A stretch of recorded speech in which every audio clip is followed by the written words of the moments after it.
मेरा नाम अन्विता है। मेरी शादी को अभी 4 महीने हुए हैं। मेरे पति अर्जुन बहुत ही सरल स्वभाव के इंसान हैं। शादी के बाद जब मैं इस घर में आई तो हर चीज मेरे लिए नई थी, लेकिन धीरे धीरे मैंने घर को समझना शुरू किया। अर्जुन अपने बड़े भाई विवान के बेहद करीब थे। कोई भी फैसला लेने से पहले हमेशा उन्हीं से सलाह लेते, चाहे कपड़ों की खरीदारी हो, घर का खर्चा हो या कोई और जरूरत। अर्जुन हर चीज में विवान भाया की राय लेना जरूरी समझते। विवान भाया अब तक अविवाहित थे। 1.5 साल की उम्र में भी उन्होंने शादी करने का कोई इरादा नहीं जताया था। सासू माँ को इस बात की चिंता थी कि शायद अब वह शादी के लिए मानेंगे भी नहीं। घर की सारी जिम्मेदारियां भाया ने अपने कंधों पर ले रखी थीं। अर्जुन उन्हीं की कंपनी में काम करते थे और हमारी पूरी जिंदगी उन्हीं पर निर्भर थी। शादी के बाद जब मैं ससुराल में रम गई तो सासू माँ ने एक एक दिन मुझसे कहा, अन्विता, अब तुम आई हो तो शायद तुम्हारे भैया का भी मन बदल जाए। तुम कोशिश करो, शायद तुम्हारी बात मान जाए।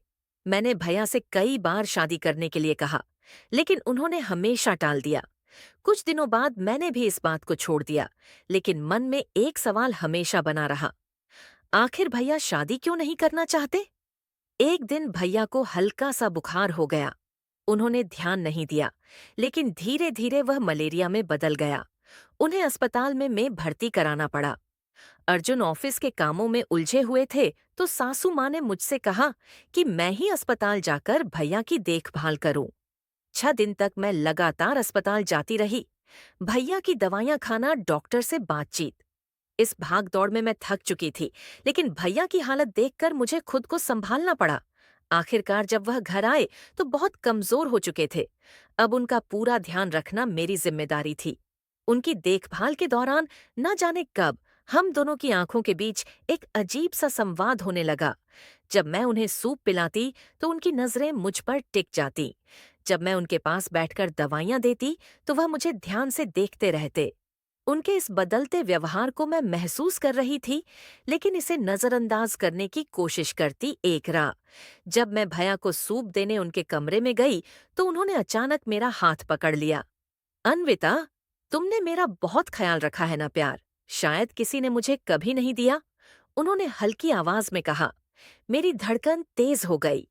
मैंने धीरे से अपना हाथ छुड़ाया, लेकिन उनकी आंखों में कुछ ऐसा था जो मुझे बांध रहा था। उस दिन के बाद से भैया का मेरे प्रति रवैया बदल चुका था। उनके शब्दों में एक अलग नरमी थी, उनके स्पर्श में एक अनजानी गर्माहट। जब मैं उनके पास बैठती तो वह धीरे से मेरी उंगलियों को छूते। जब मैं कमरे से जाने लगती तो ऐसा लगता जैसे वह चाहते थे कि मैं रुकी रहूं। मैं भी इस बदले एहसास को महसूस कर रही थी। यह गलत था, परंतु इससे बच पाना भी मुश्किल था। एक दिन जब भैया की तबीयत थोड़ी ठीक हो चुकी थी तो उन्होंने मुझसे पूछा, तुम्हें कुछ चाहिए अन्विता? मैंने झकते हुए कहा, हाँ भैया, मुझे एक नया नेकलेस बहुत पसंद आया था, लेकिन अर्जुन ने कहा कि अभी पैसे नहीं है। भैया मुस्कुराए, फिर अपनी जेब से कार्ड निकालकर मेरी ओर बढ़ाया। ये लो, जो पसंद आया है ले आओ। मैंने अज से उनकी ओर देखा। अब तुम्हारी हर ख्वाहिश पूरी करना ना मेरी जिम्मेदारी है, अन्विता, उन्होंने धीरे से कहा। उनके शब्दों ने मेरे भीतर एक अलग ही एहसास जगा दिया। मैं चुपचाप कार्ड लेकर चली गई। उस शाम जब मैं नेकलेस खरीद कर घर आई तो अर्जुन ने हैरानी से पूछा, यह कहाँ से लिया? मैंने झूठ बोलने की कोशिश की, लेकिन भैया ने खुद ही कह दिया, मैंने दिया है। लेकिन उस रात जब मैं अपने कमरे में तो मन में एक अजीब सा हलचल थी।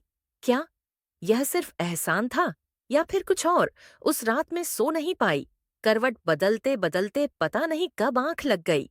आधी रात को अचानक किसी की हल्की आहट से मेरी नींद खुली। दरवाजे की ओर देखा तो भैया खड़े थे। मैंने हैरानी से पूछा, भाई इतनी रात को यहाँ? वह धीरे धीरे मेरे पास आए। उनकी आंखों में वही अनकहा जज्बात था। अन्विता, मैं खुद को रोक नहीं पा रहा। क्या तुम भी कुछ महसूस कर रही हो? उन्होंने धीरे से कहा। मेरा दिल तेजी से धड़कने लगा। मैंने कोई जवाब नहीं दिया। उस रात के बाद बहुत कुछ बदल गया था। हमारे बीच अब कोई औपचारिकता नहीं रही थी। एक अनकहा रिश्ता जो पहले सिर्फ नजरों की भाषा में था, अब स्पर्श और भावनाओं की गहराई तक पहुंच चुका था। सुबह जब मेरी आंखें खुलीं तो भैया का हाथ मेरे हाथ पर था। उनकी आंखों में वही गहरी भावनाएं थीं, जो अब मुझे बेड़ियों की तरह नहीं, बल्कि एक मीठी बांध की तरह लगने लगी थी। मैं जल्दी से उठकर कमरे से बाहर आ गई, लेकिन मेरा दिल वहीं ठहरा रह गया था। उनके पास अब जब मैं उनके कमरे में जाती, तो सब कुछ अलग महसूस होता। जब उनकी दवाइयां देती, तो मेरी उंगलियां अनजाने में उनके हाथों से छू जाती। जब सूप पिलाती, तो उनकी नजरों का एहसास मेरे चेहरे को गुलाबी कर देता। एक दिन शाम को मैं आंगन में खड़ी थी, जब भैया मेरे पास आए। हल्की ठंडी हवा चल रही थी और आसमान में चांद पूरी तरह खिल चुका था। अन्विता, तू खुश हो ना? उन्होंने धीरे से पूछा। मैंने उनकी ओर देखा। उनके चेहरे पर वही अपनापन था, वही स्नेह, जो शायद किसी और को देने से पहले ही थम गया था। हाँ भैया, बहुत। मैंने हल्की मुस्कान के साथ कहा। उन्होंने मेरे गालों को हल्के से छुआ, जैसे कोई बिखरी लट को समेटा लूं। ये सब कुछ इतना नया था, इतना अजनबी, फिर भी इतना अपना। रात के खाने के बाद जब मैं किचन में काम कर रही थी, तब भैया आ गए। घर के बाकी लोग अपने अपने कमरों में जा चुके थे। मैं सिंक में बर्तन रख रही थी कि अचानक उनकी बाहें मेरे चारों ओर लिपट गईं। भैया, मैं बस इतना ही कह पाई। उनकी आवाज धीमी और गहरी थी। उन्होंने मेरी गर्दन के पास अपना सिर टिका दिया और मैं जैसे दुनिया से कटकर बस उनके एहसास में समा गई। उनकी सांसों की गर्माहट मेरी त्वचा को छू रही थी और मेरा पूरा अस्तित्व इस एहसास में खोने लगा। मैं नहीं जानता कि यह सही या गलत, लेकिन मैं बस इतना जानता हूं कि जब तुम मेरे पास होती हो, तो मैं खुद को अधूरा महसूस नहीं करता। उन्होंने फुसफुसाना तो कोई पाप था, न कोई वासना। बस एक सच्चा गहरा प्रेम था, जो वर्षों से कहीं दफन था और अब मेरे साथ खुलकर जी रहा था। अब हमारे बीच कुछ भी कहने की जरूरत नहीं थी। मैं जब भी उनके पास होती, उनकी आंखों में सुकून झलकता। जब भी मेरा हाथ उनके हाथ से छूता, एक अजीब सी गर्मी दिल में उतर जाती। एक दिन भैया फिस जाने लगे, तो मैंने कहा, आपने ही दवाइयां ली? उन्होंने मेरी आंखों में झांकते हुए कहा, अब तो मेरी सबसे बड़ी दवा तुम हो। अन्विता, मेरा दिल मुस्कुरा उठा। यह कैसा रिश्ता था, जो किसी नाम का मोहताज नहीं था, जो किसी समाज से डरता नहीं था। अब जब भी मैं अपने कमरे में होती, मुझे उनके स्पर्श की कमी महसूस होती। जब भी मैं घर के किसी कोने में होती, तो लगता कि कोई मुझे देख रहा है। और जब भी हम दोनों अकेले होते, समय जैसे ठहर जाता। क्या यह सही है भैया? मैंने एक रात उनके सीने से लगकर पूछा। सही या गलत से ज्यादा जरूरी यह है कि यह सच्चा है।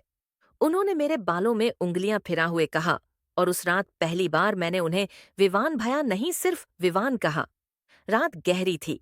हवाएं धीम धीमे बह रही थीं।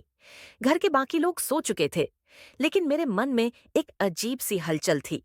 मैं अपने कमरे की खिड़की के पास खड़ी थी, जब अचानक दरवाजे पर हल्की सी दस्तक हुई। मैंने धीरे से दरवाजा खोला। वहां खड़े थे। उनकी आंखों में कुछ अनकहा था, जैसे कोई लहर जिसे किनारे तक आना बाकी हो। क्या हुआ भैया? मैंने धीमी आवाज में पूछा। वह एक पल चुप रहे, फिर धीरे से बोले, अब मुझे भैया मत कहो। अन्विता, मेरा दिल तेजी से धड़क उठा। उनके शब्दों में एक अजीब सी गर्माहट थी, जिसे मैं महसूस कर सकती थी। उन्होंने धीरे से मेरे हाथों को थामा। उनकी उंगलियां मेरी हथेलियों को हल्के से सहला रही थीं और मेरे पूरे शरीर में एक अजीब सी सहर दौड़ गई। अन्विता, जब मेरे पास होती हो तो लगता है जैसे मैं अधूरा नहीं हूं। उनकी गहरी आवाज ने मेरे अंदर एक मीठी हलचल पैदा कर दी। मैंने धीरे से अपनी आंखें बंद कर लीं और अगला पल बस एक सजीव एहसास बन गया।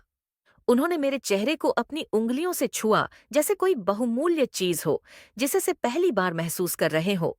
मैं चाहकर भी पीछे नहीं हट सकी। धीरे धीरे उन्होंने अपना हाथ मेरी कमर के पास ले जाकर हल्के से थाम लिया।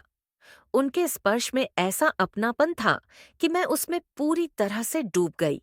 तुम्हें पता है, जब तुम मेरी देखभाल कर रही थी, तब मैंने पहली बार महसूस किया कि मैं तुम्हारे बिना अधूरा हूं। उन्होंने फसस फसाते हुए कहा। मैंने उनकी आंखों में देखा, वहां कोई वासना नहीं थी, बस एक गहरा प्यार था।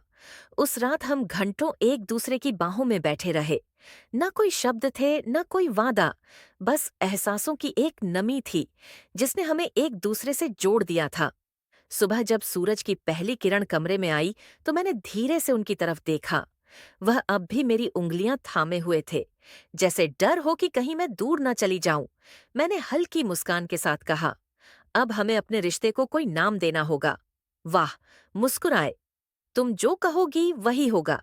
लेकिन एक बात की है, अब मैं तुम्हें कभी खोना नहीं चाहता।